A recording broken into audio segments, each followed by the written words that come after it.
Quero viajar a trabalho e eu quero usar a minha voz com propósitos. Então, eu estou muito feliz de estar aqui. As pessoas são duas inspirações para mim. Ontem fiquei estudando, lendo, assistindo documentário, filme e fiz um texto para abrir a nossa conversa. Espero que vocês gostem. Eu confesso que ao preparar essa abertura, eu fiquei pensando que talvez a gente tenha desaprendido a olhar. A gente corre tanto, espera tanto, produz tanto, que olhar de verdade virou quase um luxo. E hoje eu estou aqui para propor esse olhar, um pouco mais demorado. Um olhar que abrace o que a gente ainda não entendeu. E também o que a gente esqueceu que sente. De um lado, a Amazônia, viva, caótica, generosa, feita de rios que se movem como veias. Do outro, a Antártica, branca, calma, aparentemente distante, mas tão viva quanto. Duas extremidades do planeta que para muita gente não se tocam, mas que na verdade elas respiram juntas. Quando o gelo derrete, a floresta sofre aqui. Quando a floresta grita aqui, o mundo inteiro escuta, ou pelo menos deveria escutar. Talvez o maior convite dessa noite seja perceber que a Terra não está lá fora, e que está tudo conectado, que parece distante, mas que na verdade está tudo tão perto. Que a gente não está acima dela, e que não existe essa natureza separada, né? A gente é a árvore, o gelo, o bicho, e a gente também está desmatando, e a gente também está congelando. E no meio desse turbilhão chegam esses dois artistas que, ao invés de gritarem, conseguem transformar sua arte e ecoar a poesia. Jorge Bodansky, que traduz a Amazônia com uma lente que denuncia, mas que também acolhe através da sua arte. E o João Paulo Barbosa, que leva a sua câmera até os lugares onde o tempo anda mais devagar e nos mostra que o silêncio tem muito a dizer. Hoje não é sobre explicar o mundo, mas é sobre sentir o mundo. E sobre afinar o nosso olhar, deixar que a arte, a imagem, o corpo e o planeta nos atravessem com menos pressa. Porque tem coisas que a gente só compreende com mais delicadeza e imersão. E talvez é isso que a gente esteja precisando agora. Com vocês, Jorge e Jô. Obrigada.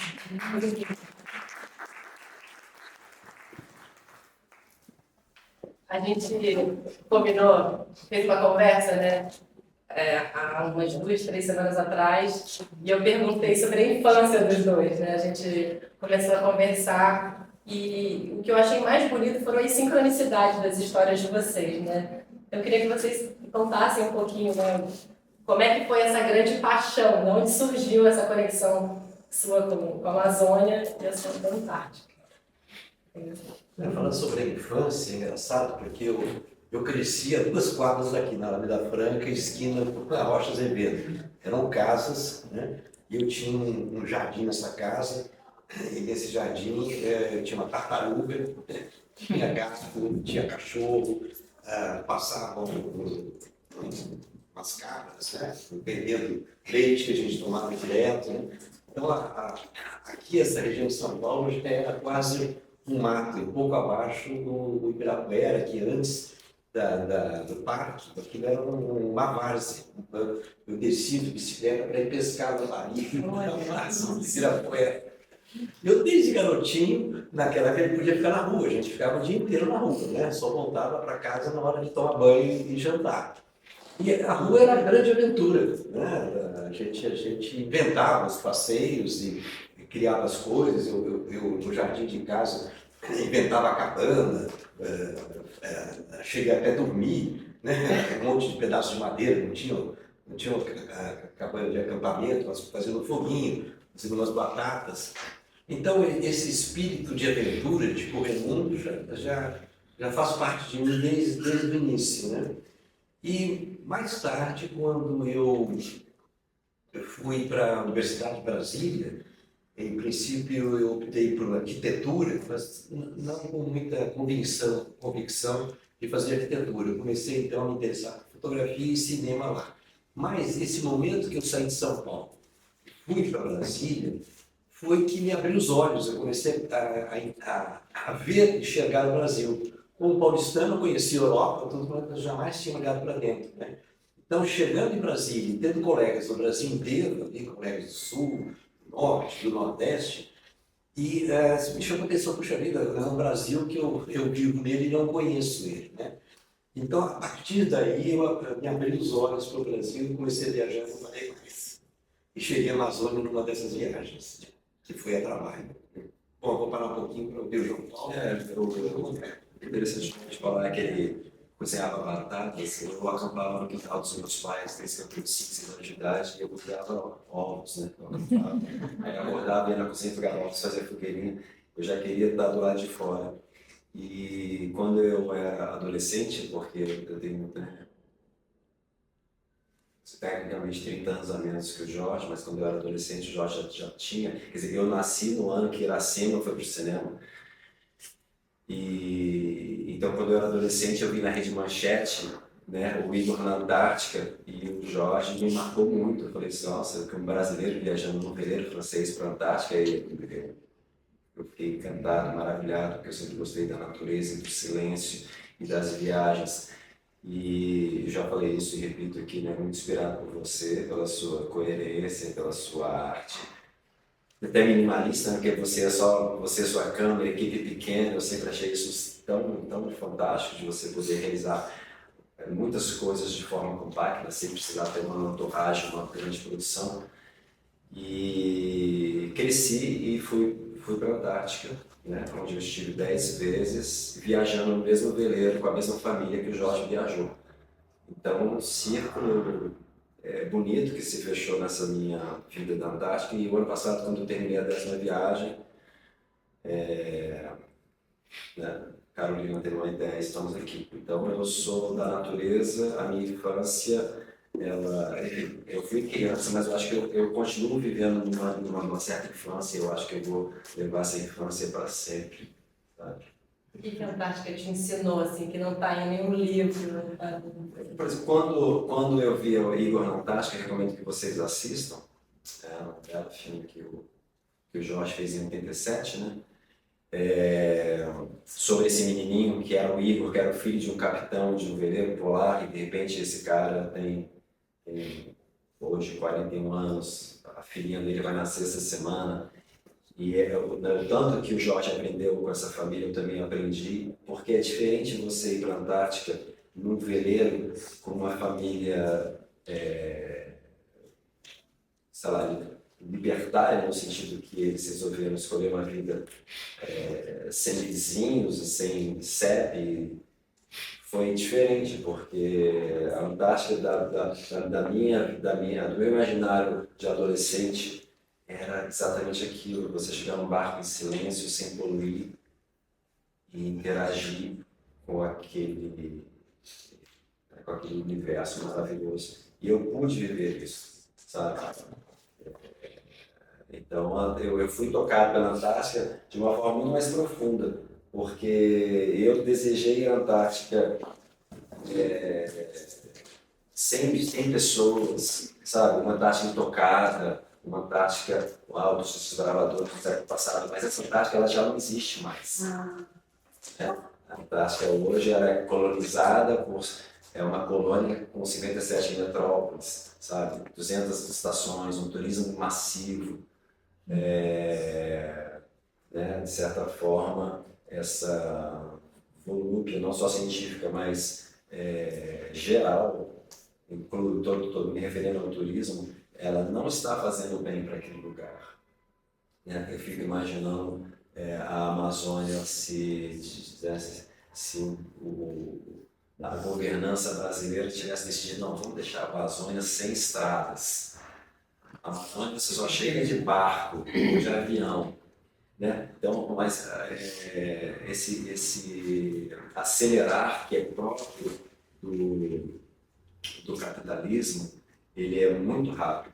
Então, né, a Amazônia foi ocupada ao longo de séculos, né, pelos portugueses, né, viajantes como o Antônio Ferreira, por exemplo, no século XVII, mas você colonizar um lugar significa que você vai acelerar o seu desaparecimento. E a Antártica, ela, quando eu cheguei lá, já não era mais tanto a Antártica do Jorge. Eu fui 30 anos depois de Jorge. E da mesma forma, mas essa forma ainda me permitiu conhecer a Antártica do meu imaginário, sabe?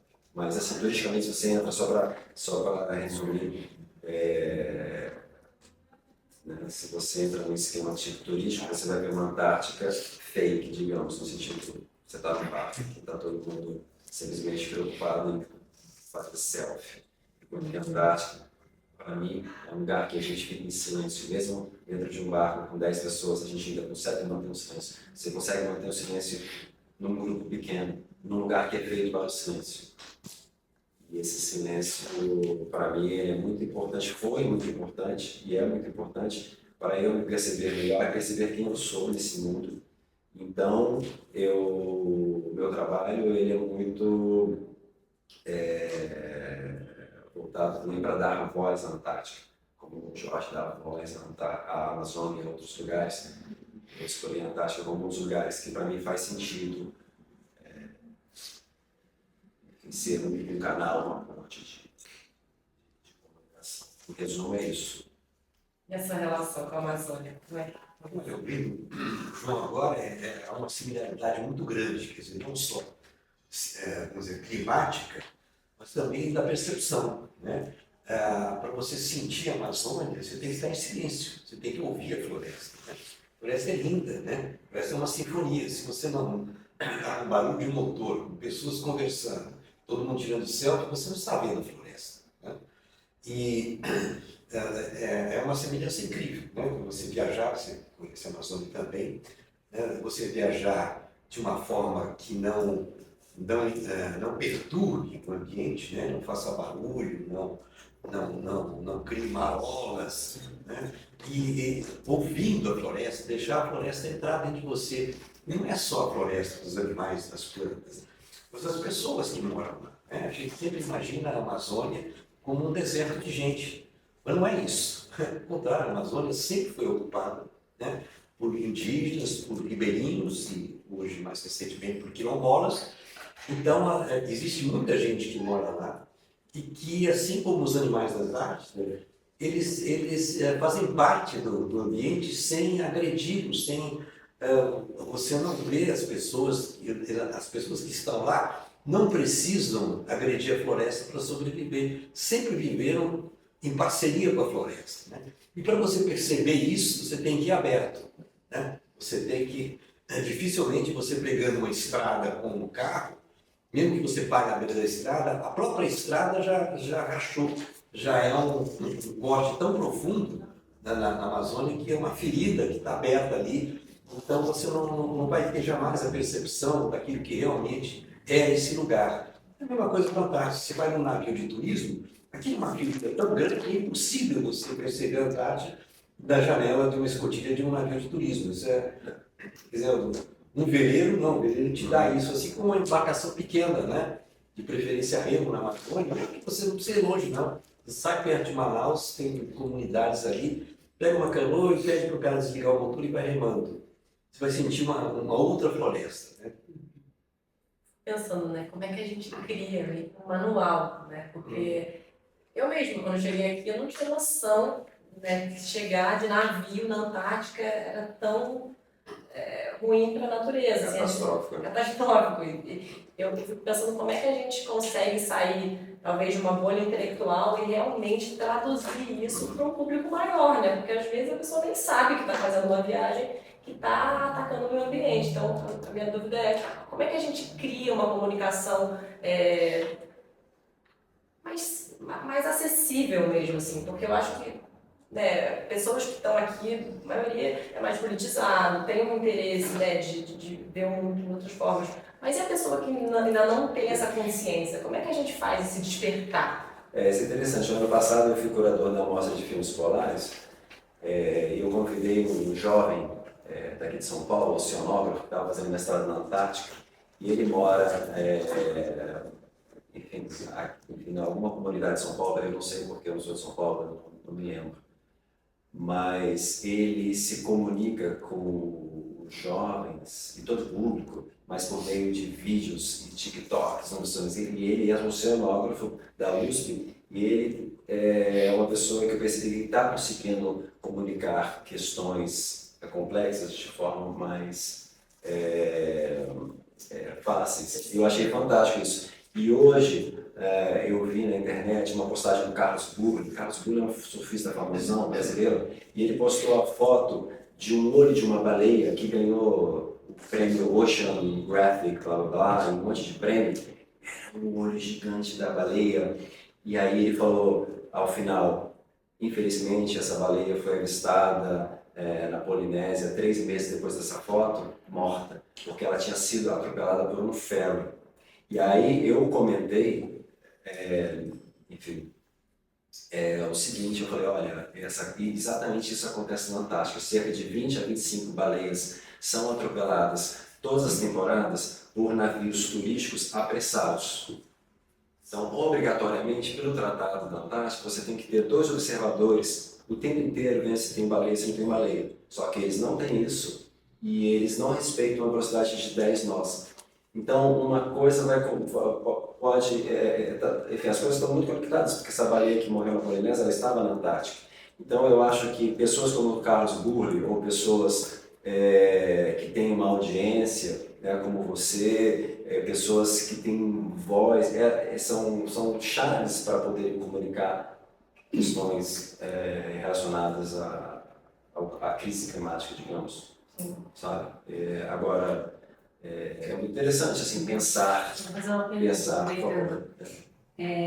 Para quem quer conhecer a Antártica, o que você sugere? Porque hoje o que a gente vê assim, no turismo é esse turismo que está impactando de uma maneira negativa, né? Existe uma maneira de conhecer? Existe sim, porque o que acontece, eu não sou contra o turismo, todo mundo vai onde quiser, etc e tal, mas a Antártica é um lugar muito frágil, extremamente frágil, né? Quando o Jorge foi para a Antártica em 86, né, tinha um navio turístico para a Antártica, era o Limbout. De vez em quando ia o barquinho da Argentina, era pouca gente. Só que uma corporação de operadores de turismo conseguiu uma cadeira dentro do sistema do Tratado Antártico para operar na Antártica. Então, isso foi provado recentemente, agora em maio, saiu na Nature Science, está ali naquele texto também, como a fuligem da queima do combustível fóssil de um barco solta uma fuligem que tem uma substância chamada reteno, que ela se deposita no gelo, então o gelo não reflete mais a luz do sol e absorve esse calor, derrete. Então o turismo de massa, ele é ultra antilógico. Então a forma como você deveria visitar, nem sou eu que estou falando, mas por exemplo Jérôme Poncet, que é um dos grandes navegadores da Antártica, ele diz que a única forma genuína de você conhecer a Antártica é a vela. Você vai em silêncio, no barco que desloca pouca água, não faz barulho, não assusta os bichos e volta para casa. Isso eu acho uma forma de você visitar, respeitando. Ela é muito frágil, sabe? E o avião também solta muita fuligem, então o lance é de veleiro mesmo. Ah, mas tem pouco veleiro e o veleiro é caro. Ah, então paciência, porque entra numa fila. Mas assim, eu sendo a minha vez, eu não vou mais na Antártica para que as pessoas possam ir, porque é um lugar que merece muito mais respeito do que visita. Como é que a gente consegue fazer essa documentação também da Amazônia sem interferir, né? A Amazônia é bem mais complexa, né? Primeiro, o que é a Amazônia? A Amazônia não é só brasileira, né? Tem a Pan-Amazônia. E a Amazônia tem além do turismo, realmente não é o grande problema da Amazônia. O grande problema da Amazônia é a forma de ocupação. Né? A forma com que o branco, o imigrante, quando veio, né, quando começaram a explorar a Amazônia, a visão de ocupação não mudou nesses séculos todos. Né? Aquilo que era o grande projeto dos militares na Amazônia, que era a construção da Transamazônica, essa forma de ocupar, né, não respeitando quem está lá e o que existe lá, né? Sempre uma coisa de fora para dentro, jamais de dentro para fora ou em parceria com aquilo que está lá dentro. Esse que é o grande problema. E, na minha visão particular, é um problema, em primeiro lugar, político. Enquanto que os governos não se posicionarem de uma forma mais consequente com a Amazônia, isso não vai alterar. E não é só o governo brasileiro, né? Se não for uma coisa pan-amazônica, não adianta nada. Por exemplo, a questão agora, a grande questão na Amazônia, que é o envenenamento dos rios por mercúrio. Esse mercúrio é jogado pelos garimpos, né? Grande parte dos garimpos são ilegais. Mas digamos que, por um milagre, o Brasil resolver, não, está proibido o garimpo, o Brasil não vai ter mais e pronto. Não adianta nada, porque os países vizinhos têm garimpos. E a situação até muito pior que o Brasil, porque aqui a gente tem uma legislação. A gente pode reivindicar uma lei. Lá nem isso. Né? A Colômbia, as Guianas, Venezuela, Bolívia, todos esses países têm desmatamento, têm garimpo em condições muito piores que no Brasil, envenenam a água, essa água já entra no Brasil contaminada. Então é um problema muito complexo. Né? E hoje ainda tem um outro agravante, talvez o maior de todos, que são as máfias. Né? As máfias, não só da droga, mas que ocuparam praticamente todo o tráfico. Né? Hoje a Amazônia é o principal território de tráfico da Terra. Né? Tudo é produzido lá e exportado. Quando você fez Iracema, assim, como você chegou a outro tom, assim, de conseguir traduzir isso?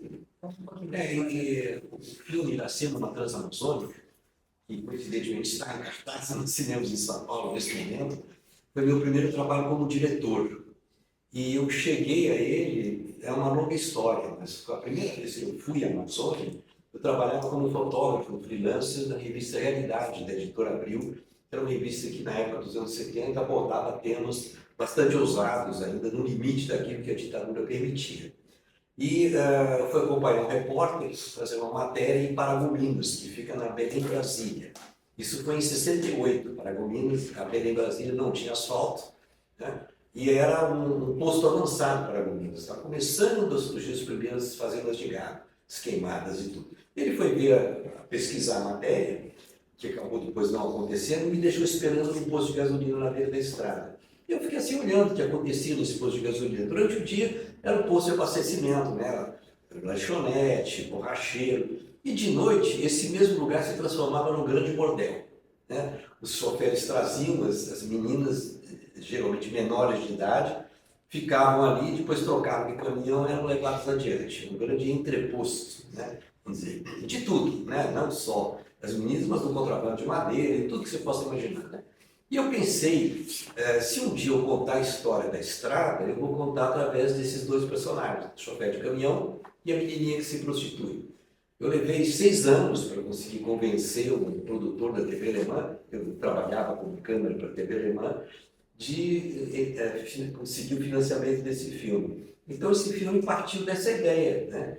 do encontro do chofer de manhã de caminhão com a menina que se prostitui e vão para a estrada. Então eu mostrei a estrada a partir desses dois personagens, que eram os meus personagens, eram atores, né? E eles interagiam com aquilo que estava acontecendo ali. Né? Então a gente fez aquilo que eu digo, é um filme de dentro para fora, não é uma história que foi inventada fora e criada usando a Amazônia como um cenário. É o contrário, é uma história que parte da Amazônia para fora. Né? Foi assim que eu cheguei ao filme Iracema, uma Transamazônica. É um filme que tem 50 anos, esse ano ele completa exatamente 50 anos que ele foi feito, e tudo que o filme mostra, absolutamente tudo, o trabalho escravo, a ocupação da terra, a prostituição, a chegada das madeireiras, as queimadas, tudo isso continua hoje de uma forma mais exacerbada. Né? Então, infelizmente, a triste atualidade desse filme é que as coisas não mudaram. A visão que a gente tem, que os governos têm da Amazônia, não mudou, é a mesma. Né? Inclusive o trabalho escravo, né? Inclusive o trabalho escravo. Que é abordado no filme. Aí sempre me perguntam, mas o que na sua impressão, o que mudou? Né? Mudou uma coisa assim, né? Mudou a organização da sociedade civil. Hoje, qualquer comunidade que você vai, seja indígena, quilombola, ribeirinha, eles estão organizados, eles têm representação, eles sabem o que eles querem, só que não são ouvidos, né? Então, mas é uma pequena semente. Se houver uma mudança do olhar para a Amazônia, vai surgir da sociedade civil e não dos governos. Essa é a minha visão. Vocês têm alguma pergunta, gente? Pergunta que é? Participem. Aberta a discussão. Se alguém tem uma ideia, Eu queria ouvir um pouco mais a relação dos dois ecossistemas, assim, desse gancho de fazer essa função, falando de Antártica e Amazônia. Se deve falar. bacana. Aqui tem mais elementos para Eu trabalho, eu sou consultor científico de um laboratório na UERJ, que é do Departamento de Física. Eles estudam criosfera. A criosfera são os lugares gelados do mundo, né? Neve, gelo, permafrost. E um desses grandes pesquisadores que trabalham lá, o professor Heitor Evangelista, ele foi o cara que descobriu o black carbon. O black carbon é essa substância que enfim, né, quando uma floresta queima, por exemplo, solta essa fuligem, né, que tem essa substância química chamada terpeno, que é um carvão negro. E aí ele estudando, ele é físico, ele descobriu que essa fuligem chega a 3.000 metros de altitude, e aí um rio atmosférico leva essa fuligem toda para a Antártica. Entende? E aí, isso obviamente altera cada vez mais, mas enfim, por enquanto ainda minimamente, mas isso altera o comportamento da Antártica, porque a Antártica ela tem uma particularidade, um sistema muito frágil, então ela é muito sensível a tudo. E isso faz com que não só as correntes marítimas fiquem mais lentas, mas faz com que as massas de ar polar que saem da Antártica e chegam na América do Sul, elas também sofrem interferência por causa disso. Então, você vê hoje estiagem na Amazônia. Você vê quando o Araguião Alcântara velho publicou muito isso, né? Os rios secos. Sim. Então, é uma falta que faz. Tem gente que insiste em dizer que isso é besteira, de feminismo. Esse aqui é o dó que dói, né?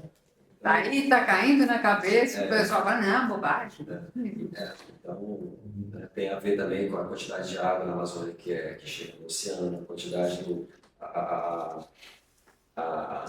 o degelo da Antártica aumenta o oceano, isso aumenta a temperatura do oceano, aumenta a salinidade. Isso aí faz que as espécies se sumam. Está tudo interligado. Se eu posso falar mais, eu posso depois mandar uns links, uns vídeos, um monte de coisa, porque realmente está mais que provado que esses, cientificamente provado, né, que esses dois ecossistemas eles estão exatamente representados. Aquela série, acho que acho que o primeiro episódio a gente fala dos rios voadores, é um pouco sobre isso. Os rios voadores seria a água. Sim. Né, da atmosfera. E os rios atmosféricos é a fuligem. A fuligem, né? É isso mesmo. Saiu um artigo na Folha de São Paulo anteontem, exatamente com esse tema, a irrigação da Antártida com a Amazônia, Olha! do Carlos Nobre. Que Eu demais. mandei para você. Sim, eu vi. Maravilhoso. Você tinha... Eu queria ouvir um pouquinho E ele do explica processo direitinho poético isso. deles. Processo poético. Dos dois fotógrafos, né? A escolha das fotografias, todo o processo de criação de fotografia, de olhar. Tem 50 anos que eu registro a Amazônia em fotografia e em filme. Eu sempre fotografei e continuo fotografando. E num dado momento, como eu uso a câmera de filmar, eu resolvi usar a câmera fotográfica com uma câmera de filme, resolvi mexer a câmera. Então, aumentei a exposição e praticamente pintei, né, a paisagem que eu estava vendo. E isso deu uma sensação muito estranha no primeiro momento, mas é uma forma de chamar atenção, né, para aquela paisagem. E a paisagem é muito bonita, né, na Amazônia. E ela, às vezes, até impede um segundo olhar por causa dessa beleza, né? E eu acho que essa forma de pincelar, ela obriga o espectador a pensar o que está por trás disso, o que é isso, né? E aí essa paisagem aparece, que são esses quadros aqui. Isso aqui é Perantil, em Oriximiná, no Rio Solimões, mas com a luz no final da tarde, né? Então, se você vê, tem uma margem de um rio com as árvores, né? O rio embaixo, o céu em cima, praticamente pincelado, né? E com a interferência da cor, porque essa cor no final da tarde, se você expõe um pouco mais a câmera, ela deforma e traz isso. Então, essa cor, você não sabe se isso é o resultado de uma queimada, de fuligem, o que é. Na realidade, não. Essa paisagem não tinha nem fuligem, nem queimada, era lindíssima, né? Mas é uma forma de interpretar e chamar atenção. Assim também como essa, aquela lá, né? Parece uma queimada, mas não é, é o pôr do sol. Mas isso é um mecanismo quando você mexe nessa câmera? Não, você dá uma exposição maior na câmera, né? E se você movimenta a câmera, isso borra, né? E você pode borrar de várias maneiras. O movimento da câmera você também pode borrar com uma zoom, uma lente abrindo ou fechando, você borra a imagem, né? Aquelas que tem lá, aqueles quadrinhos, que tem outras salas, foram feitos com a zoom. Parece que uma árvore está saltando, né? É a zoom que eu abri e dando uma larga exposição, então borra nesse sentido, você pode borrar nesse sentido e na profundidade. Mas o efeito final é o mesmo, né? É uma forma de você enxergar a Amazônia que te obriga a um outro viés, né? Então, eu ia falar que, né, que se você, na hora que você vai apertar o botão, você gira o anel de zoom. Ou você pode fazer como o Jorge está falando. Várias formas de fazer. Né? Mas por aí. O meu processo, eu não sei o que é o meu processo. Uma foto minha é borrada, né? Nenhuma foto minha tem velocidade baixa. Todas as minhas fotos são velocidades altas. Acho que deixa eu voltar tudo minutos. Mas, como eu falei, né, no nosso primeiro papo, na abertura aqui dessa exposição, eu nunca imaginei que essas fotos viessem um dia a serem expostas, porque eu fiz essas fotos porque eu sonhei, eu queria, são os meus espelhos, né? E eu fotografo tudo que eu vejo na Antártica que me interessa, mas talvez o meu processo criativo tenha sido a partir das fotografias do Jorge, eu escolhi as minhas fotografias. Então, quando surgiu a ideia dessa exposição, o Jorge já tinha as fotografias prontas. E aí, quando a Casa Silva me apresentou essas fotografias, eu fui no meu arquivo e tentei encontrar, e encontrei. Esse universo, eu tenho mais ou menos uns 50 mil fotos na Antártica, eu consegui encontrar fotografias que se aproximassem, digamos, né, da estética das fotos do Jorge e dialogassem. Então são fotos que elas só estão aqui exibidas, vivas, porque o Jorge já tinha as fotos dele, já tinha definido. Uma coisa muito bonita que você falou na abertura é que essas fotos talvez sejam a parte mais íntima sua, né, com a Antártica. Eu acho que isso também é algo. Então, por exemplo, é aquela foto ali que eu fiz numa ilha que chama Armstrong Reef, que foi a primeira vez que esse veleiro na nossa vida, né, Jorge, o Tique, chegou nessa ilha e eu descobri esse lago que estava derretendo e por causa das algas, né, que são levadas pelo vento para cima do gelo, no derretimento você tem uma coloração diversa, né? Você vê o amarelo, verde e vermelho, por exemplo. E eu achei assim, como assim? Tipo, num lugar quase no ciclo polar, você já tem lagos surgindo. Isso me impressionou muito. E eu gosto do detalhe, eu gosto muito, eu sou devoto do Guimarães Rosa, eu acho que Deus mora nos detalhes. Então, para mim fez sentido. Você tinha alguma recorrência assim, se você, eu fotografei tudo que eu gostava, me interessava a Antártica, tipo, como um todo, mas você tinha algum processo ali, tipo, hoje, o que você queria fotografar, o olhar, uma dinâmica? Não, eu saio caminhando. Quando o veleiro não está navegando, eu estou caminhando. Como a Antártica, normalmente no verão, você tem 23 horas de luz, às vezes 24 horas de luz, se você vai abaixo do círculo polar, você tem muito tempo para olhar, para procurar, para explorar, e para olhar com calma, com tempo. Então, normalmente eu coloco uma garrafa d'água, um pouco de comida, um casaco, 2 câmeras na mochila e tchau. Porque não só é interessante você ir de veleiro, porque o veleiro não é totalmente ecológico e elegante e intimista, porque são 10 pessoas, mas porque você tem tempo. Se você consegue entrar num veleiro em que a família é apaixonada pelo lugar, e você fala, olha, eu vou ali, vou subir uma montanha, daqui 12 horas eu volto. Beleza, tchau. Sabe? Ah, não. Sabe? Ah, volto amanhã, vou botar minha barraca aí, eu volto amanhã, ou vou ficar 10 horas aqui nessa Vila Mineira, sabe? Você tem tempo e liberdade para poder encontrar as coisas que parecem que foram feitas para você encontrar, sabe?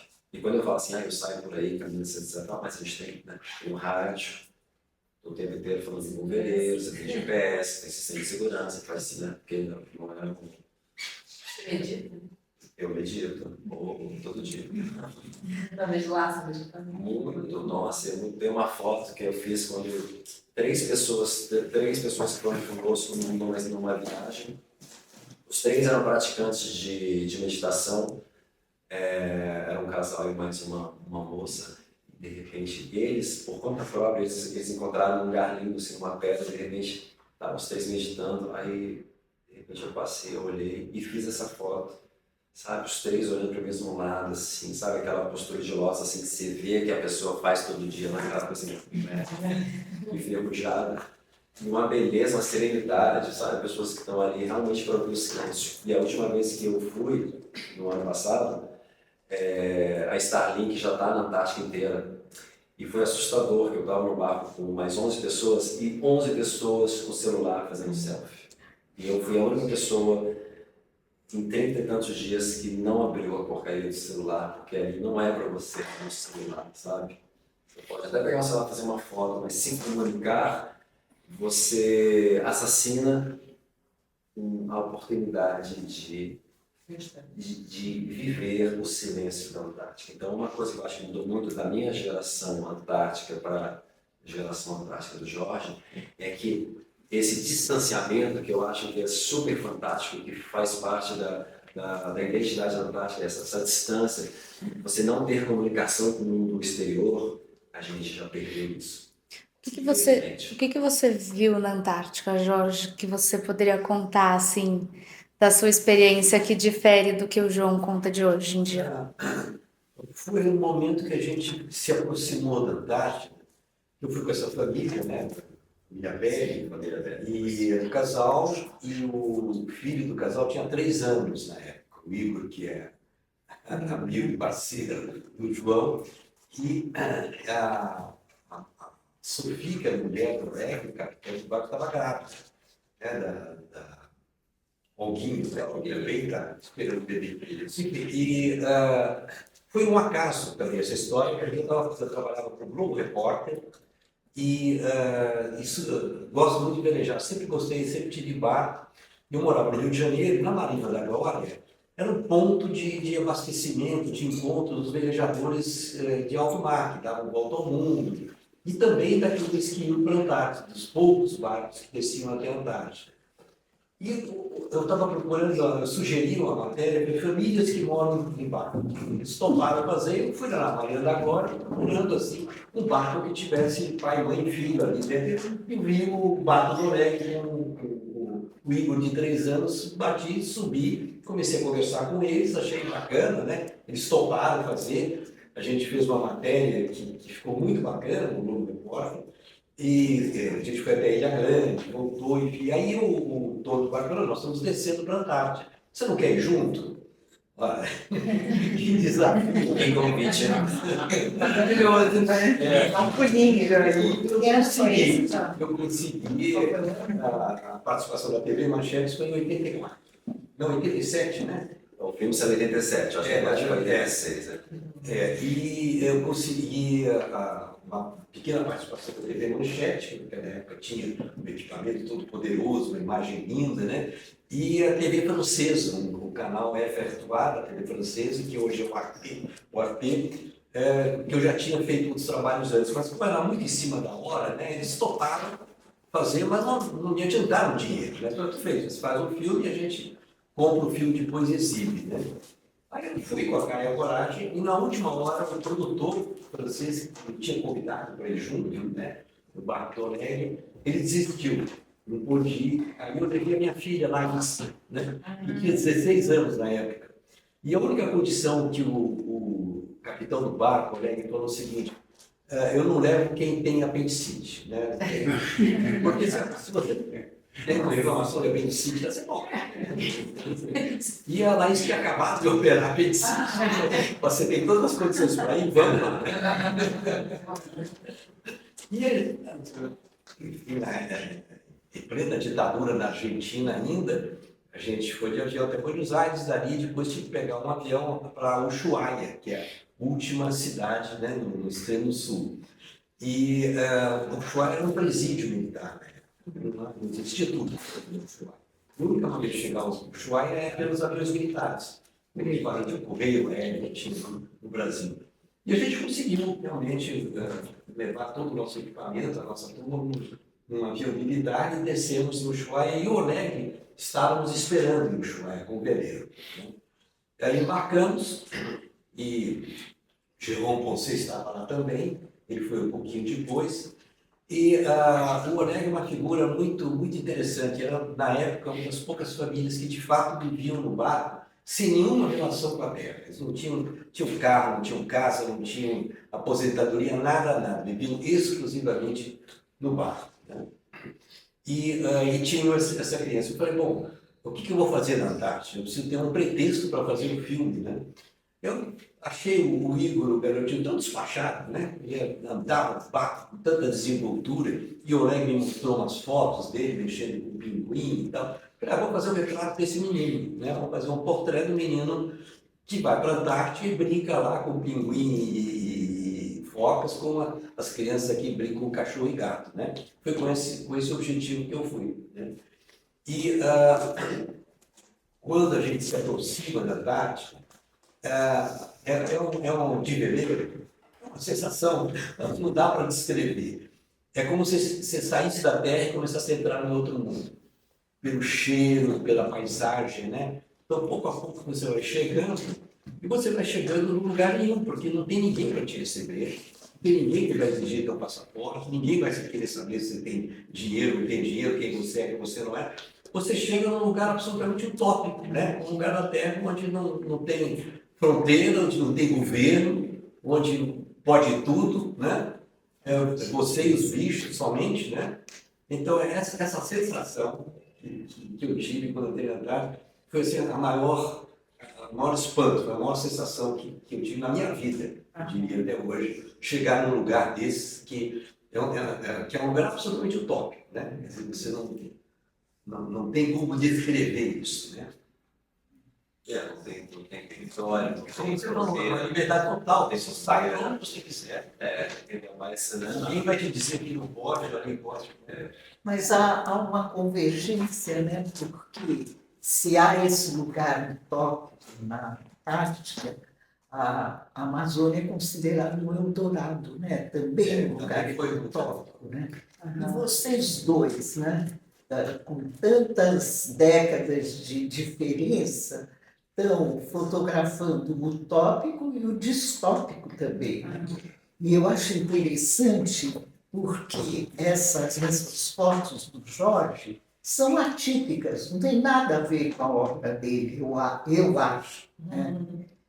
Se vocês forem ver o Iracema, a crueza, não tem nenhum efeito para embelezar nada, né? É um soco no estômago o filme Iracema. É tão interessante, porque apesar de ser considerado uma obra-prima universal, você vai às sessões e ninguém aplaude, porque o que mais impacta é o que ele está dizendo, é o que ele está mostrando, né? E é como se dissesse, olha, e aí? A gente vai ver uma menininha indígena, ingênua, que só queria melhorar e que em 2 anos se transforma numa prostituta completamente decaída, não é bonito de se ver, né?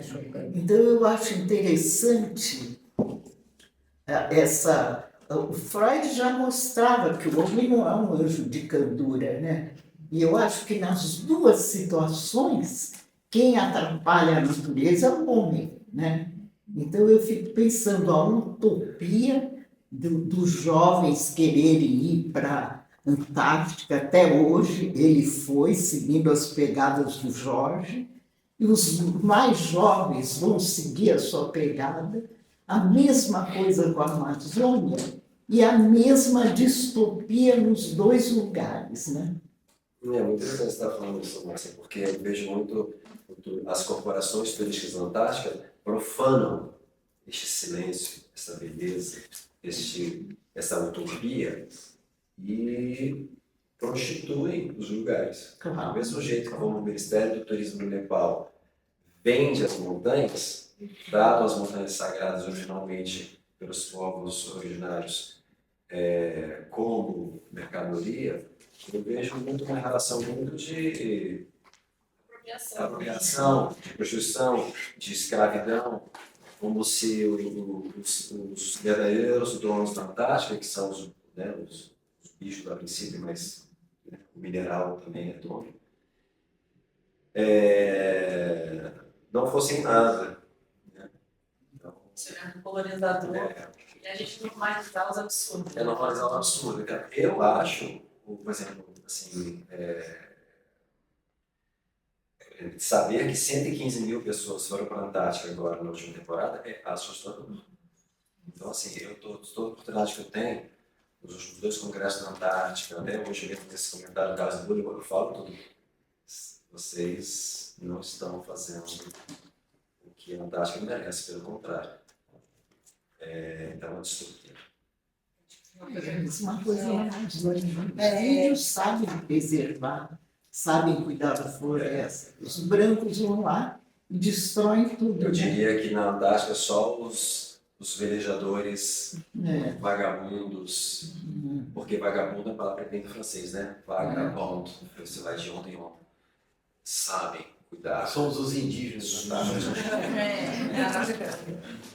Fiquei curiosa sobre as consequências do degelo. Acho que porque a gente está mais próximo da Amazônia, acho que a gente consegue entender mais essas mudanças climáticas. Você pode contar mais um pouquinho? Você falou aí da salinização dos bichos. Quais são as consequências do degelo? Bom, a consequência imediata é que a temperatura vai aumentar. O nível do mar vai aumentar, aí você tem previsões, o que mais derrete no mundo é a Península Antártica e depois a Groenlândia. Né? A Antártica ela tem 70% do gelo do mundo,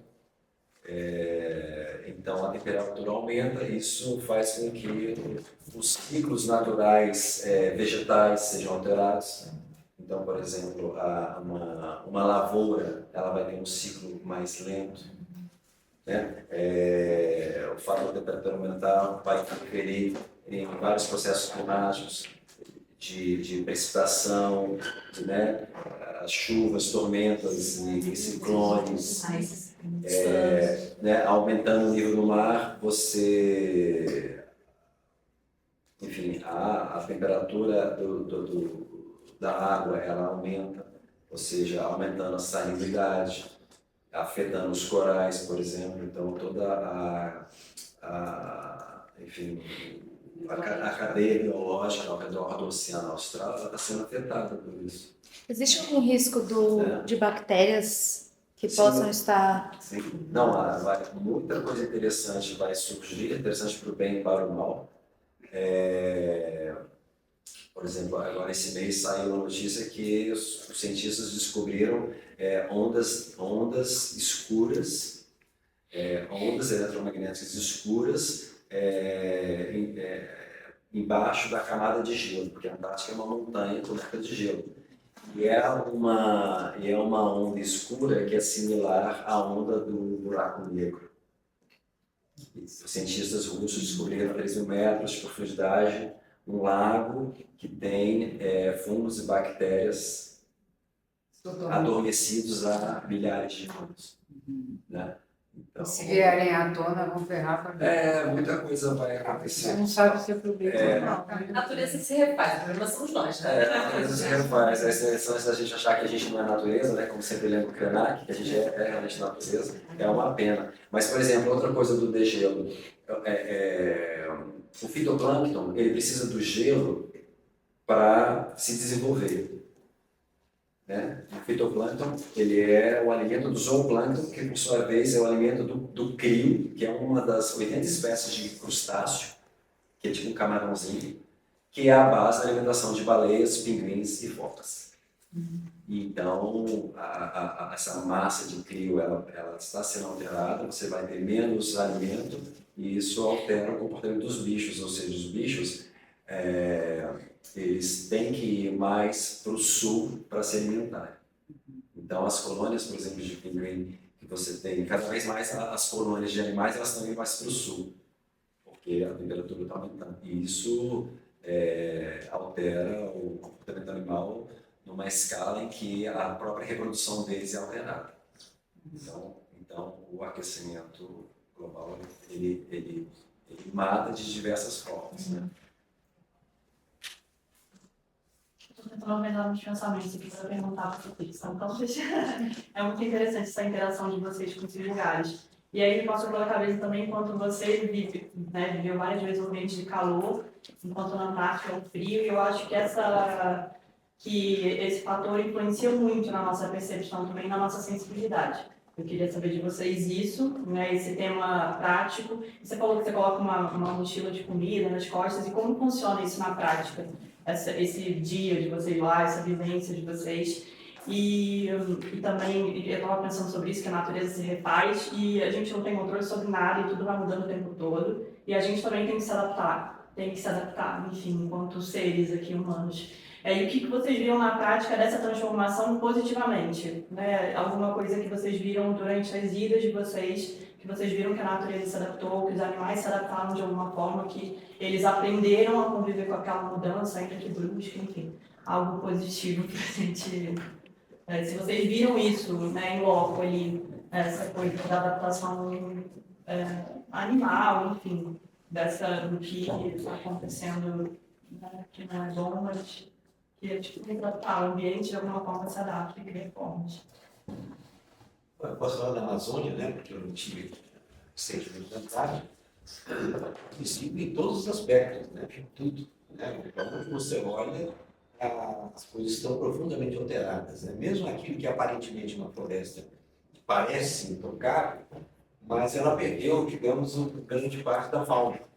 E a fauna é responsável pela reprodução das árvores. Né? Os macacos comem sementes e depois depositam no torno. Se você diminui a população desses macacos, você está afetando diretamente determinadas árvores. Isso você não vê de imediato, você vai sentir isso 40, 50, 60 anos depois que faltam essas árvores e o ecossistema ele é totalmente interligado, né? Uma interferência em alguma coisa mexe com tudo.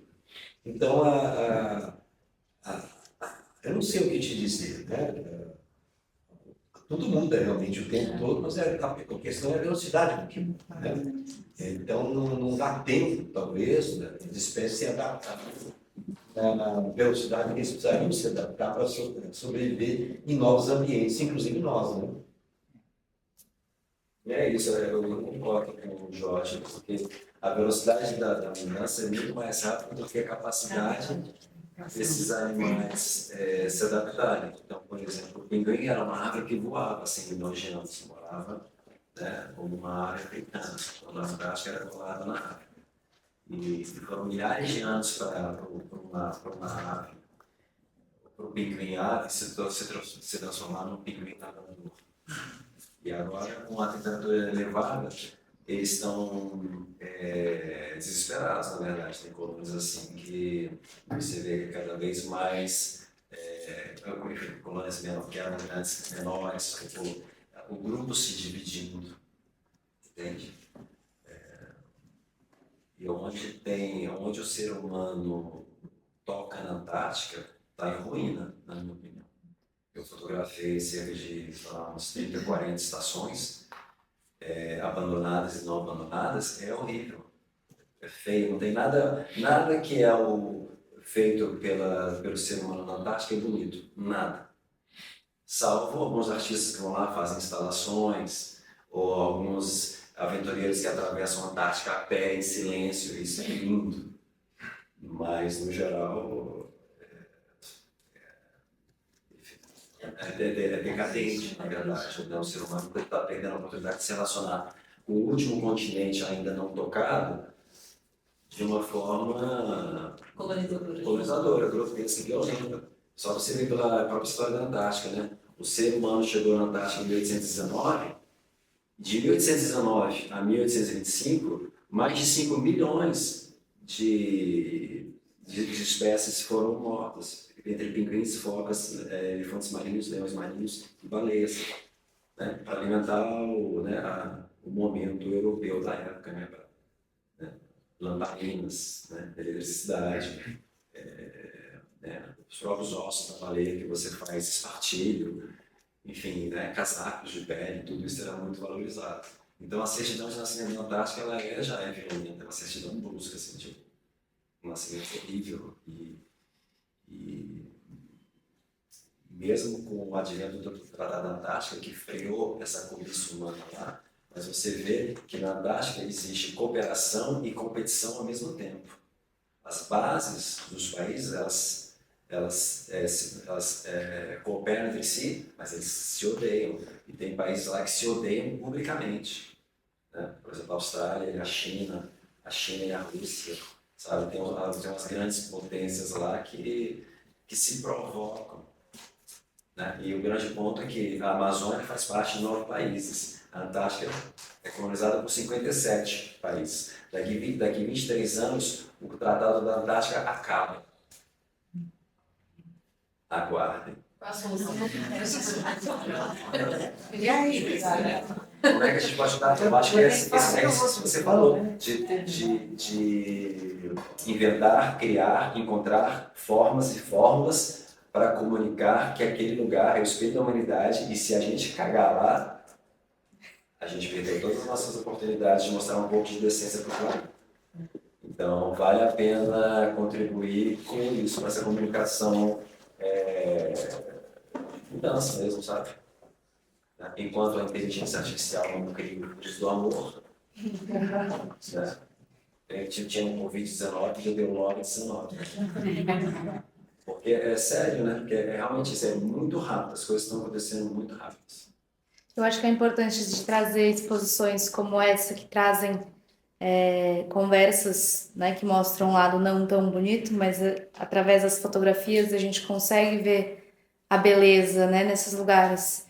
E de fato eu acredito que as pessoas só vão preservar quando elas se apaixonam por isso, né? Se ela não tem um vínculo emocional, é difícil, infelizmente, do ser humano parar para realmente fazer uma diferença, né? Então eu acho que essas fotografias, elas transmitem essa beleza para quem não teve ou não vai ter, ou, enfim, a oportunidade de se apaixonar pessoalmente, mas que pode ter essa oportunidade de entender a gravidade, de ver a beleza e falar, opa, o que eu posso fazer na minha vida, no meu dia a dia, para contribuir um pouquinho, né? Entender que eu sou a Antártica, eu sou a Amazônia. Exatamente. Entende? Que eu não existo sem elas. É importante que a gente pense, a Amazônia está longe, né? Está lá em cima, a Antártica está lá embaixo. Eu não tenho nada a ver com isso. Ah, né? não. Isso tem a ver com tudo, né? Quer dizer, um incêndio na Amazônia reflete diretamente na Antártica. Né? Que reflete na gente aqui em São Paulo, O né? aquecimento provocado pela Antártica, o derretimento da água, afeta diretamente aqui. Né? Então, não existe mais uma separação. Ou você enxerga o mundo como um todo, e nós, inclusive, dentro dele, então não sei para onde vamos. É verdade. É isso aí, por exemplo, no caso, o exemplo, né, que a gente viu lá no Rio Grande do Sul. Aumenta a temperatura, o dia derrete, aumenta a temperatura, você tem mais precipitação na atmosfera, aí essa precipitação encontrou uma massa de ar justamente em cima do Rio Grande do Sul. Né? Ali você tem muitos vales, né? E está tudo cimentado, eles tiram árvores para ficar botando calçada e botando asfalto. Pronto, enxurrada. A quantidade de cidades que são aterradas. Todo mundo. Agora, você viu o mês passado lá na Suíça, uma cidadezinha que foi soterrada. Mas essas cidades que foram soterradas, elas estão sendo soterradas nos últimos 200 anos. Sabe? No início no ano 1900, por exemplo, você tinha gelo no Marrocos, nas montanhas do Atlas. O aquecimento já estava acontecendo. E uma das últimas geleiras que caiu matou também um monte de gente, incluindo uma escritora francesa famosíssima, né? Isabelle, não sei o que, é o nome de que como é que se disfarçava, uma história super interessante. Mas é tudo rápido. E eu acho que a única forma da gente, não é que é a única forma, mas uma forma interessante é a gente realmente discutir, conversar, trocar ideias, encontrar soluções, tocar outras pessoas, tentar chegar nesses grandes comunicadores, tentar convencer mecenas e corporações e milionários a fazerem coisas diferentes, sabe? Eu acho muito triste quando a gente vê no jornal, porque caiu uma árvore, amassou o carro e rompeu toda a fiação. Agora, ninguém fala que a fiação não devia estar enterrada, isso é lei, e ninguém enterra. A culpa é da árvore, ela foi lá, cimentar em volta, deixa o fio lá exposto, a culpa é dela, a árvore caiu. E o cara vai lá e poda mal podado, corta de qualquer jeito, e a árvore apodrece e cai. E a mídia não fala nada disso, a culpa é da árvore. Sem ela, a gente não responde. Já, na maioria das vezes, as árvores já são inadequadas para aquele local, para aquela cidade, para aquele clima. Mas não deveria ser, né? Qualquer árvore a gente devia respeitar em volta e ver o ambiente para ela, né? Não tem jeito. Eu tenho uma pergunta sobre Iracema. Quando eu assisti o filme, e tem a ver com essa questão da crueza do filme também, eu senti que aquilo tudo era muito real. E eu queria saber se na época vocês encontraram algum atrito ali com alguém por causa da intenção por trás do que vocês estavam fazendo, se vocês se já tinha essa tensão assim, mais palpável, que nem eu fui para a Amazônia no ano passado, nessa seca histórica que teve, aí eu conheci um cara que fazia parte da brigada de Altar no Chão, que foi preso durante o governo Bolsonaro, e a vida em torno da realidade deles depois de tudo isso que aconteceu, tipo, era meio tenso, assim, eles tiveram que mudar de casa e tudo mais. E eu queria saber se vocês encontraram alguma coisa desse tipo lá durante a produção. Você imagina ir para a Amazônia em 1974, o governo Médici, no auge da ditadura militar, na Transamazônica, que era um projeto de segurança nacional. Né? Era um modelo que os militares queriam vender para o Brasil de progresso. Né? E a gente desafiou tudo isso e foi lá. Né? Então, é muito pior. Nós filmamos no entorno de Marabá, tinha acabado de acontecer a guerrilha do Araguaia, em Marabá. Né? A gente sabia que tinha uma guerrilha, mas não sabia que a gente estava exatamente em cima da guerrilha quando a gente foi. Mas eu tinha uma experiência de foto. Eu trabalhava na época como câmera para correspondentes das TVs estrangeiras. No momento que a América Latina toda tinha ditaduras, no Chile, na Argentina, na Bolívia, e no Uruguai e no Brasil. E eu estava acostumado já a fazer reportagens em momentos de perigo, em áreas perigosas. Quer dizer, uma equipe mínima e ser muito rápido, né? Até as pessoas perceberem o que você está fazendo, a gente já tinha saído. E o Iracema foi feito assim também. né? Uma equipe muito pequena, com 5 pessoas apenas, uma Kombi, com todo o equipamento, tudo dentro dessa Kombi.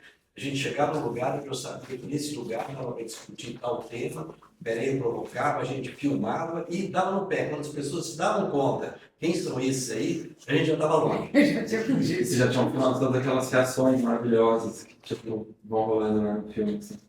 Muito legal. Muito bom.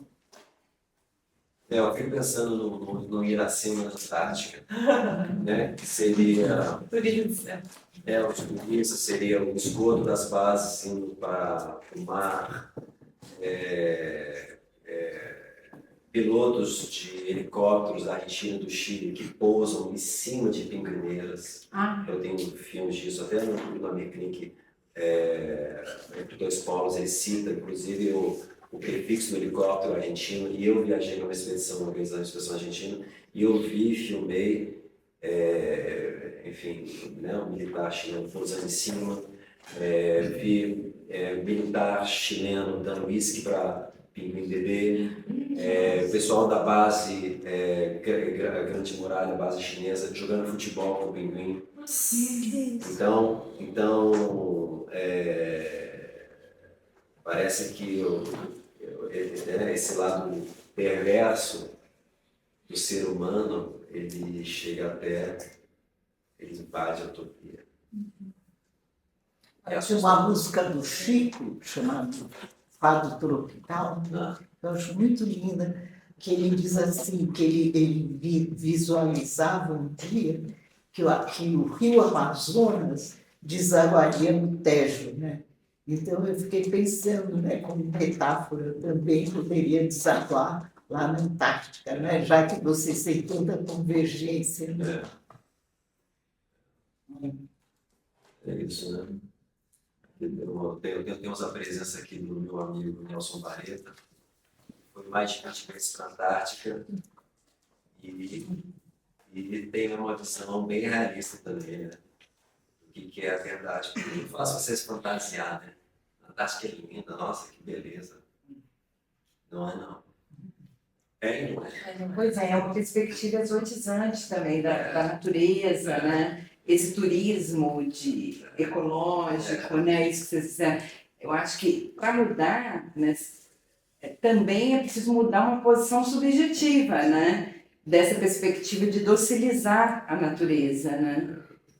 É uma perspectiva exotizante, é uma commodity também, essa questão ecológica. Não tratar isso como uma commodity, né? Mas tratar como uma questão ética.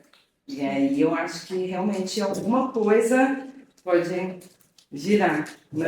Eu acho que a Antártica e a Amazônia são similares, mas seria bom se as pessoas entendessem que a Antártica e a Amazônia está dentro delas, então fiquem em casa. Se movimente menos, ou se movimente com mais consciência, consuma com mais consciência, consuma menos, consuma melhor, boicote mais. Né? Porque, mas por exemplo, tem uma base inglesa, né, lá na Antártica, que eles abriram uma lojinha. Cara, eles vendem mais de $1 milhão numa temporada para os turistas que vão lá, sabe? Eles têm tudo, o chaveirinho tem tudo, tá? Então, você coloniza turisticamente, você coloniza cientificamente, você coloniza militarmente, você coloniza corporativamente, porque tem grandes corporações já estão na Antártica, né, fazendo prospecção biológica e geológica, do mesmo jeito que você já é feito no Ártico há muito tempo. Então é preciso dar voz à Antártica, é preciso comunicar que é importante uma mudança de comportamento, porque, como eu falei, daqui a 23 anos o Tratado Antártico caduca. E aí, eu não quero falar, no sentido, porque publicamente eu prefiro ser otimista. Caduca e vira o quê? Tem países que querem explorar. As grandes potências já estão Os mais fortes, visualizando os produtos russos já sabem onde estão os grandes campos de petróleo, os australianos sabem onde está a mina de arsênio, o outro já sabe onde está a mina de ouro, o outro já sabe onde está o nióbio, e a prata, e o cádmio, e o gás natural, e a água por todo lugar, congelada. Eu vi outro dia. Seria lindo se tivessem, tipo, ó, vamos combinar que ninguém toca mais, assim, tipo, não vamos mexer mesmo, ou seja, vamos vamos criar um novo tratado. Não existe um plano de um novo tratado? Não, acho que não se fala. Ainda é uma utopia. Tem 23 anos para alguma coisa. A verdade é que são poucos países que estão pensando na Antártica como um santuário ecológico, né? Tipo Portugal, Indonésia, Índia. E os outros 50 e tantos países querem. Não são os 50 e tantos países, porque são 57 países membros do Tratado da Antártica, mas só 29 votam. E desses 29, tem uns 15 que querem realmente e que têm capacidade de explorar. O que salva a Antártica é que está distante, a princípio. Quando eu fui para a Antártida, era anterior ao Tratado da Antártida. Então já havia uma disputa velada em todos os países que queriam ocupar faixas da Antártida, os cones, assim, né? Então a Argentina, o Chile, o Brasil, todo mundo tinha uma faixinha da cima. E os argentinos pegavam mulheres grávidas, botavam nos aviões e faziam as crianças nascerem na Antártida para dizer que eles estão lá, né? São cidadãos assim. Que aquele pedaço é argentino, inclusive. Se você pega os livros escolares na Argentina, a Argentina é um país bicontinental. Se você pega um passaporte de um argentino, na capa do passaporte tem um mapa da América do Sul, com destaque da Argentina, e essa projeção cônica que o Jorge falou, da Antártica. Então, a Argentina, para o argentino, a Argentina é um país bicontinental.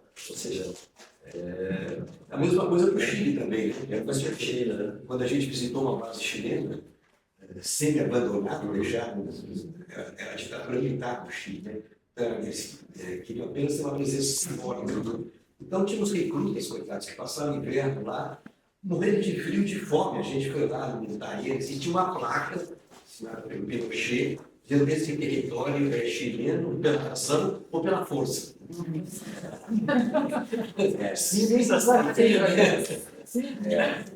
Eu acho que os artistas também têm um papel muito importante na Antártica, assim, de fazer intervenções que chamem a atenção.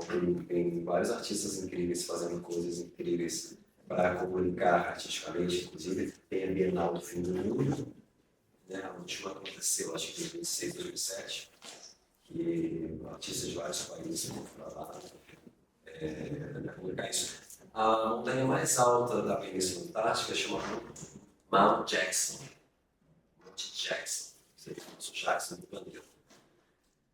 E a Inglaterra diz que a maior montanha da Inglaterra é o Mount Jackson, que fica na Antártica. Quer dizer que a maior montanha da Inglaterra fica lá. Eu tenho vontade de convidar o Paeta e a Silvia para ir comigo no Mount Jackson. E que é um território que é reivindicado pela Argentina, pelo Chile e pela Inglaterra. Subir esse tal do Monte Jackson e chamar de Jackson do Pandeiro e falar, isso aqui é, sabe, é do Jackson do Pandeiro, esquece, porque realmente eles têm essa doença da soberania nacional. Principalmente os países menores daquele Inglaterra, um país pequeno, Chile, Argentina um pouquinho maior, mas enfim, essa necessidade de expandir território para explorar. Porque o Chile é um país norte do Chile, é todo furado de vida, ele não progressa.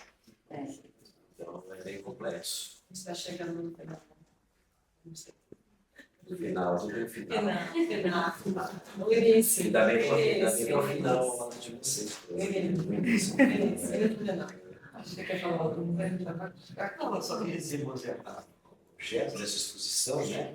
Para mostrar que é uma coisa só, né? Aquilo que parecem extremos, não são extremos, né? É a mesma coisa. Então, é o mesmo olhar fotográfico nosso. Tanto faz estar fotografando a Amazônia ou a Antártica. Poderia até ser o universo, né? As fotos do Jorge na Antártica, as minhas fotos na Amazônia. E eu acho muito pertinente tocar nesse tema. E hoje eu recebi uma ligação de um professor emérito da Universidade de Brasília, que é consultor da Unesco e pesquisador do Museu de História Natural de Paris, e está querendo transformar isso aqui em um projeto educativo ambiental, incluindo a Semana de Ciência e Tecnologia que está trabalhando tudo, então depois a gente conversa. Ou seja, tem um outro cineasta que o Renato Barbieri, que também está querendo, está articulando com uma produtora francesa de precisamos conversar, mas é isso. Então uma coisa vai chamando a outra e até que algum político se toque e comece um movimento. Eu acho que a gente tem que criar uma revolução. Revolução iracema. Uma boa revolução. É porque as pessoas, né, o povo, não entendeu que unido pode quebrar corporações. Sério, é super utópico, mas é possível. O Jorge falou que ele acredita que a mudança vai vir da sociedade civil, mais do que... Então, a minha recomendação é não vão à Antártica. Nem a Amazônia. Exatamente. Então faz um turismo ecológico. Mas é mais importante termos testemunhos, e tem vários, né, testemunhos, ativistas que tem um recado, né? Então por que você vai para a Antártica? Eu vou de veleiro e eu vou como testemunho. Porque o material que eu produzo lá, eu distribuo para as universidades, eu distribuo na mídia, eu posso comunicar aqui no Brasil. Existem outros Joões na Argentina, no Chile, na Europa, na Ásia, etc., que também estão indo para a Antártica e também tentando comunicar dentro de seus universos algumas dessas questões. Então, assim, só uma ponte, um porta-voz extremamente inspirado pelo Jorge e ninguém me para. Isso aí.